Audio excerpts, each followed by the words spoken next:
Le discours du président ivoirien Alassane Ouattara à la 75e session de l'Assemblée générale des Nations unies a mis en avant les actions de l'État ivoirien dans la lutte contre la pandémie de coronavirus, tout en saluant les efforts du continent africain qui, selon lui, a fait preuve d'une extraordinaire résilience grâce notamment à l'adoption de plans de riposte courageux.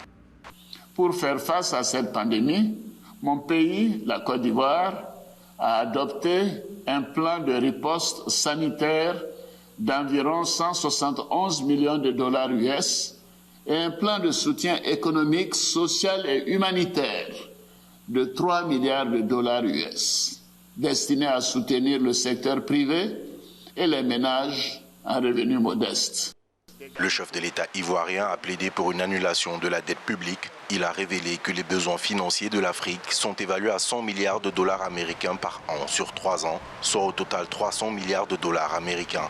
Les pays devraient disposer, selon lui, de marges de manœuvre budgétaires afin de leur permettre de poursuivre les investissements sociaux nécessaires.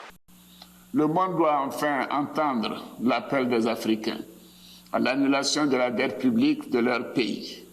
Mon pays soutient les démarches de l'Union africaine visant à renégocier de manière collective la dette du continent avec les créanciers et à obtenir une extension du moratoire sur la dette évoquée plus haut.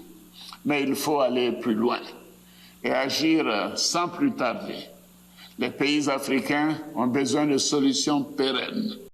Selon les statistiques récentes de la Banque mondiale, le produit intérieur brut par tête d'habitant de la Côte d'Ivoire a plus que doublé, passant ainsi de 1 120 dollars américains en 2011 à 2 290 dollars en 2019, faisant de la Côte d'Ivoire le pays avec le plus fort revenu par tête d'habitant dans la sous-région ouest africaine.